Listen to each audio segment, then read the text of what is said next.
सबको राधे राधे। तो आज हम लोग शुरू करने वाला है क्लास 12 के चैप्टर नंबर 1, जिस चैप्टर के नाम है इंडियन सिविलाइजेशन एंड कल्चर, और इसके जो राइटर हैं वो है हमारे महात्मा गांधी।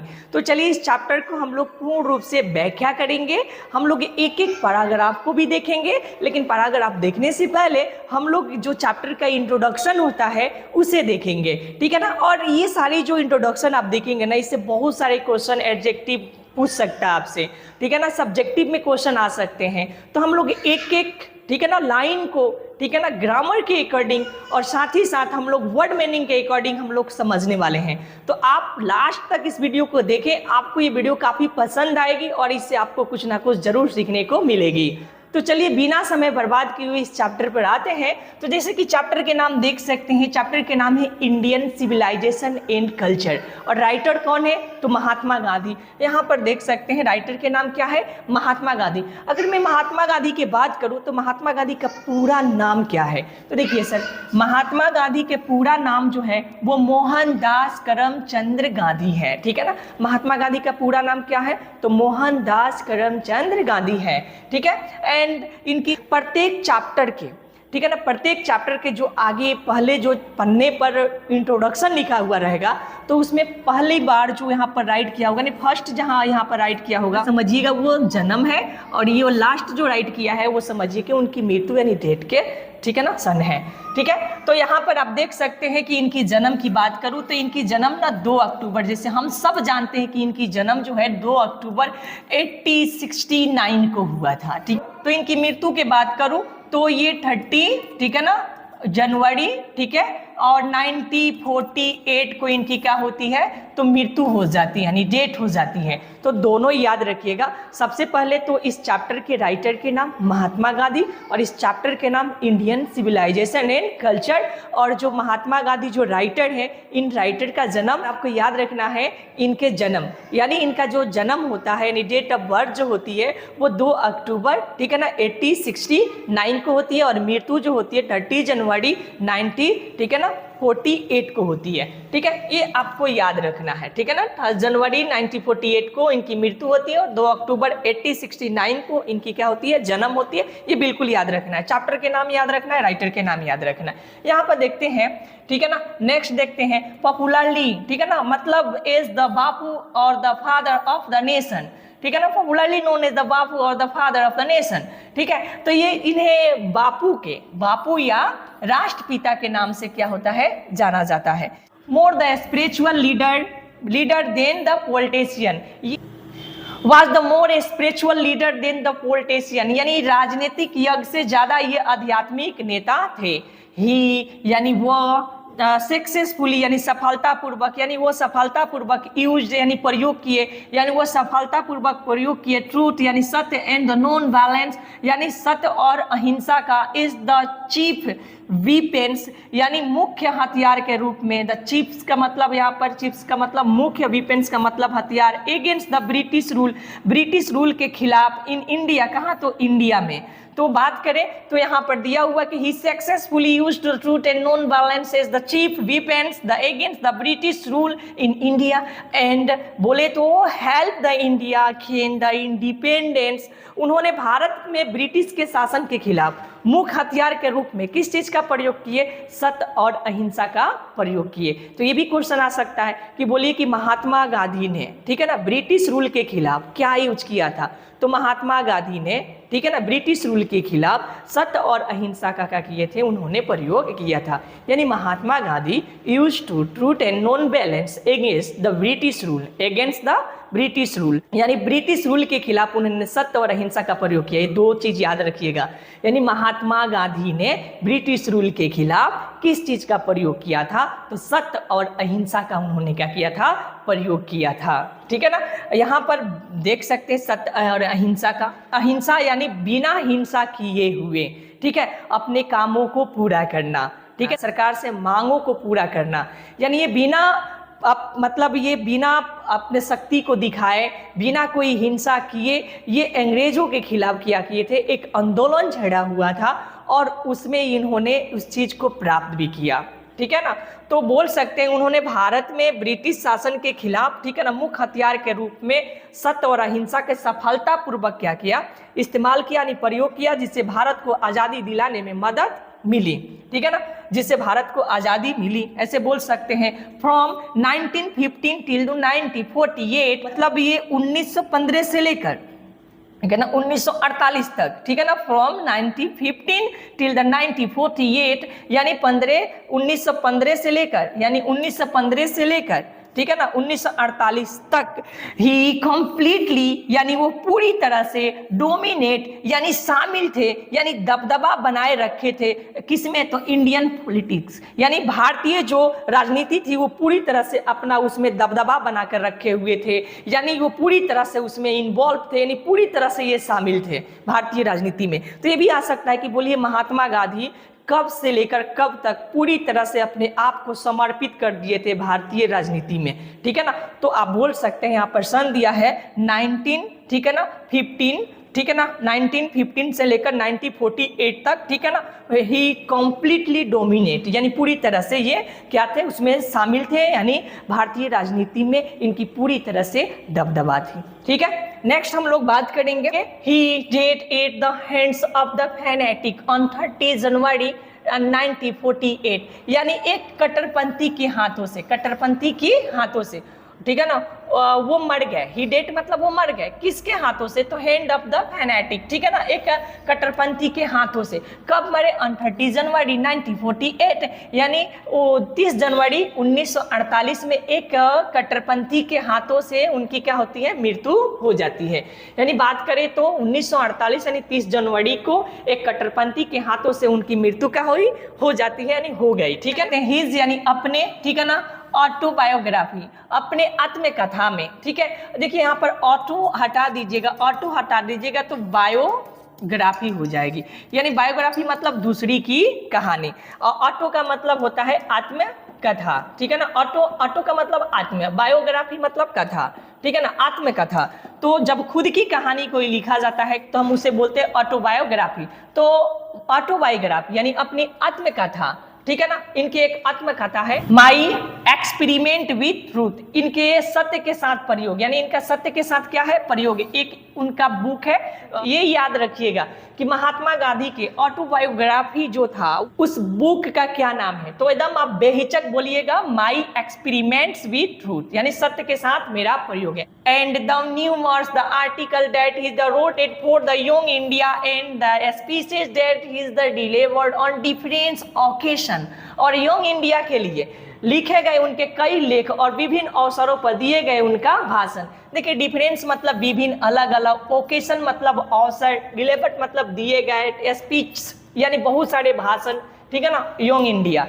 तो बोल सकते हैं यहाँ पर कि और यंग इंडिया के लिए उनके कई लेख और विभिन्न अवसरों पर दिए गए भाषण।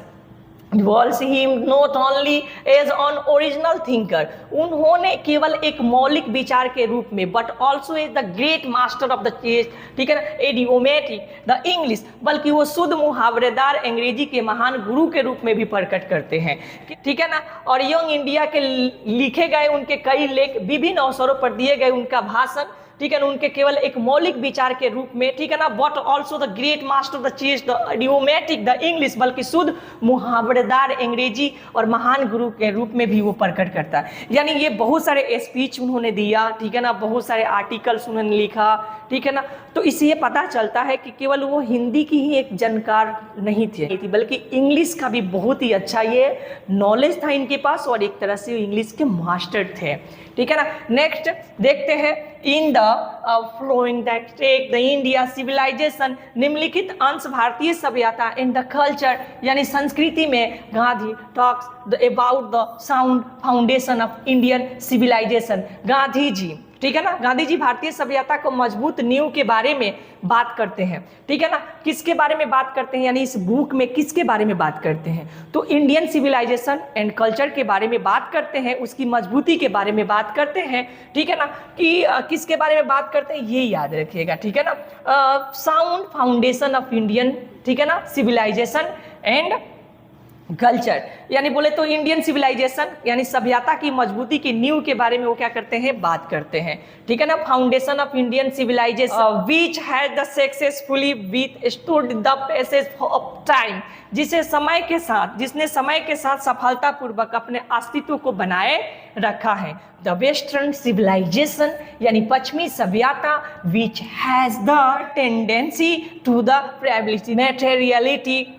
materiality cannot the match the Indian civilization that regulate the more being, ठीक है ना। भौतिकता को प्राथमिकता देने की प्रवृत्ति है वो भारतीय सभ्यता के बराबरी नहीं कर सकती जो नैतिकता मूल्यों के ऊंचाइयों को उठाती है। ये बात करते हैं कि हमारे जो इंडियन सिविलाइजेशन एंड कल्चर है इसके जैसे कुछ भी नहीं है, यानी इसकी सिविलाइजेशन इतनी मजबूत है, यानी हमारे पूर्वजों ने हमें इतना सभ्य बनाया है कि हम चाहकर भी, ठीक है ना, अपने सभ्यता अपनी संस्कृति को छोड़ नहीं सकते हैं, ठीक है। तो हम बात करते हैं पैराग्राफ 1 का, ठीक है ना। आई बिलीव, मुझे विश्वास है, मैं मानता हूँ डैट कि द सिविलाइजेशन इंडिया है the involve is not be beaten in the world, ठीक है ना। भारत में विकसित सभ्यता को दुनिया में चुनौती नहीं दिया जा सकता, यानी भारत के जो सिविलाइजेशन है इसे दुनिया में हराया नहीं जा सकता, इसे दुनिया पराजित नहीं कर सकती हमारी सिविलाइजेशन को, ठीक है ना। इनका ये मानना है, ठीक है ना, कि द सिविलाइजेशन इंडियन है the involve is not beaten in the world, ठीक है ना। भारत में विकसित सभ्यता यानी भारत में जो सभ्यता विकसित हुई है वो पूरी दुनिया को चुनौती देती है। भारतीय जो सिविलाइजेशन है यानी भारतीय जो सभ्यता है ये पूरी दुनिया को चुनौती देती है और उनका मानना है कि हमारी जो सिविलाइजेशन है ये इसे कोई नहीं हरा सकता है, ठीक है ना। नेक्स्ट देखते हैं, और इन्होंने कंपेयर भी किया है कुछ कंट्री से, उन्होंने कंपेयर किया है नोथिंग कैन इक्वल, ठीक है ना, आगे मिलेगा। कुछ भी बराबर नहीं है द सीड यानी बीज के द सोवन बोया गया बाई आवर अनेस्टर, हमारे पूर्वजों के द्वारा, ठीक है ना, बोए गए बीज के बराबर कुछ भी नहीं हो सकता, हमारे पूर्वजों द्वारा बोए गए बीज के बराबर कुछ भी नहीं हो सकता। यानी ये बीज की बात हमारे बोलते हैं कि हमारे जो पूर्वज जो थे ना, हमारे अंदर जो संस्कार भरा है, हमारे अंदर जो सिविलाइजेशन भरी है, ठीक है ना, जो कल्चर हम लेकर चलते हैं इसके बराबर कुछ भी नहीं हो सकता, ये बात कह रहे हैं। और कह रहे हैं, कंपेयर भी कर रहे हैं कि दुनिया में हमारे सिविलाइजेशन को कोई चुनौती नहीं दे सकती, इसे हरा नहीं सकता, इसे कोई पराजित नहीं कर सकता। और ये कहते हुए कुछ कंट्रीज को लेकर हमारे सिविलाइजेशन और उनके सिविलाइजेशन में कंपेयर भी किए हैं। देखिए आगे, रोम वेंट, ये बोल रहे हैं कि रोम खत्म हो गया, यानी रोम गया, वेंट रोम गया, दुनिया से मिट गया।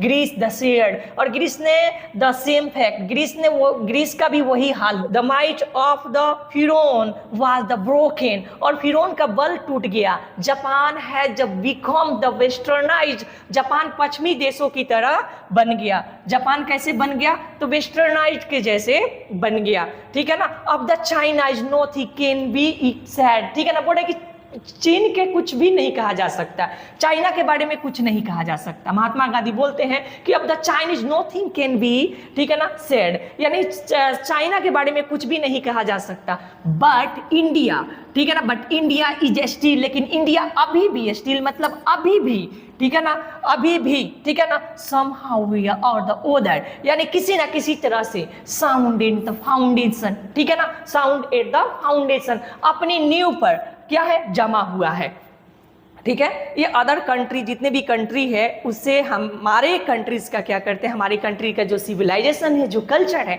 ठीक है ना, इसका कंपेयर करते हुए बोल रहे हैं कि रोम तो खत्म हो गया, यानी रोम के जो सिविलाइजेशन कल्चर थी वो पूरी तरह से खत्म हो गई, ठीक है ना। वही बोल रहे हैं कि जो ग्रीस था ना, वो ग्रीस का वही हाल रहा, और फिरौन का बल क्या हो गया, टूट गया। और जापान जो है वो पश्चिमी देशों से जैसा बन गया। कैसे बन गया? पश्चिमी देशों के जैसे बन गया, ठीक है ना। But India is still, but India अभी भी, ठीक है ना, क्या है, तो इंडिया अभी भी somehow और ओदर किसी ना किसी तरह से साउंड एट द फाउंडेशन, ठीक है ना, अपनी नींव को जमा कर रखा हुआ है, अभी भी बना कर रखा हुआ है। हमारी इंडियन जो सिविलाइजेशन है अभी भी बना हुआ है। हमारे बुजुर्गों ने, हमारे पूर्वजों ने जो चीज़ हमारे अंदर भरा है, जो हमें सिविलाइजेशन दी है, जो हमें सिविलाइजेशन को सिखाया है, वो हमारे अंदर अभी भी भरा हुआ है, ठीक है। और नेक्स्ट बात करते हैं the people of European the learn their the lesson from the writing of the men of the Greece और the Rome।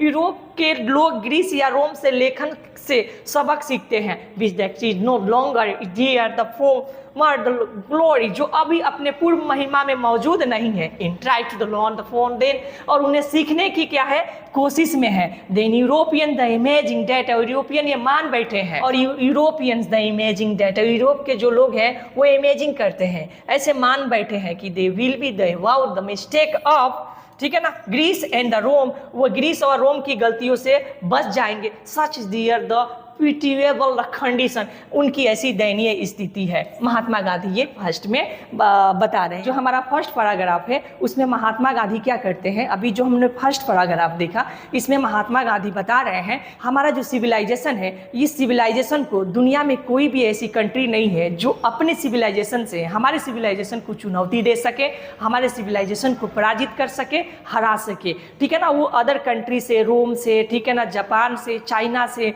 ठीक है, ग्रीस से, ये क्या कर रहे हैं, कंपेयर कर रहे हैं, तुलना कर रहे हैं और बताने की कोशिश कर रहे हैं कि हमारा जो सिविलाइजेशन है अभी भी ज्यों का त्यों बना हुआ है। और ये सब किसकी देन है, तो हमारे एनेस्टर यानी हमारे पूर्वजों की देन है, ठीक है ना। इस चीज़ के बारे में वो बात करते हैं। नेक्स्ट, अब पैराग्राफ 1 कंप्लीट होने के बाद अब हम देखने वाले हैं पैराग्राफ 2, यानी पैराग्राफ 2 के हम लोग अब स्टडी करेंगे। तो देखिए जैसे कि पैराग्राफ यहाँ पर 2 आप देख सकते हैं, बोल रहा है कि in the midst of all this India the remains the involved, ठीक है ना, and that is her the glory. इन सब के बीच भारत अचल रहा है, यानी अपने जगह पर जैसे है वैसे ही रहा है, और यही उसकी क्या है, महिमा है। It is the charge against the India that, यानी भारत के खिलाफ आरोप है, क्या है, तो देखिए चार्ज अगेंस्ट द इंडिया, यानी भारत के खिलाफ क्या है, आरोप है कि हार्मफुल, यानी उसके जो लोग होते हैं are so the uncivilized, ignorant and stolid हैं, यानी अदर कंट्रीज के जो लोग हैं, यानी जो यूरोपियन लोग हैं, वो हमारे ऊपर, ठीक है ना, एक आरोप दे रहे हैं, यानी हमारे ऊपर एक आरोप लगा रहे हैं, अनसिविलाइज्ड, इग्नोरेंट एंड स्टोलिड, यानी उसके लोग जो है, यानी जो यूरोपियन लोग हैं, जो हमारे कंट्रीज के नहीं है, जो विदेशी लोग हैं, जो यूरोपियन लोग हैं, वो हमारे ऊपर आरोप लगाते हैं कि हम लोग क्या है कि हम लोग अनसिविलाइज्ड है, इग्नोरेंट है, और क्या है तो स्टोलिड है, यानी हम लोग क्या है तो अशिक्षित है, अज्ञानी है, यानी बेवकूफ है। ये कौन आरोप लगा रहा है, तो हमारे कंट्री के लोग नहीं, बल्कि जो यूरोपियन लोग हैं वो भारत के लोगों को बोल रहे हैं कि हम अनसिविलाइज्ड हैं, ठीक है ना, इग्नोरेंट है, और क्या है, स्टोलिड है, ठीक है ना, क्या है, स्टोलिड है। That is not the possible to the induce them to the adopt any the change, कि उनके किसी भी परिवर्तन को अपनाने के लिए प्रेरित करना संभव नहीं है। हमारे ऊपर ये भी आरोप लगा रहे हैं कि हमें ना कोई परिवर्तित नहीं कर सकता, हमें शिक्षित कोई नहीं बना सकता, हमें अच्छे सोच वाले कोई नहीं बना सकता। ये किसके कहना है, जो यूरोपियन लोग हैं उन लोगों का कहना है कि हम असभ्य हैं, अशिक्षित हैं, बेवकूफ़ है, और साथ ही साथ क्या है कि हमें कोई प्रेरित भी नहीं कर सकता कि हम अच्छे हो सके। ये कौन आरोप लगा रहा है, तो हमारे भारत के लोग नहीं, जो यूरोपियन लोग हैं वो हमारे ऊपर आरोप लगा रहे हैं। ऐसे महात्मा गांधी का कहना है। It is the charge the really the against the our merit, ठीक है ना, it is the charge the really against, ठीक है ना, आवर मेरिट, वास्तव में ये हमारी योग्यता के क्या है, खिलाफ आरोप है। जो हमारे अंदर योग्यता है ना, उस योग्यता के ऊपर ये लोग जो आरोप लगा रहे हैं बिल्कुल सही नहीं है, ठीक है ना। हमारे योग्यता के खिलाफ क्या है, क्या है, ये आरोप है।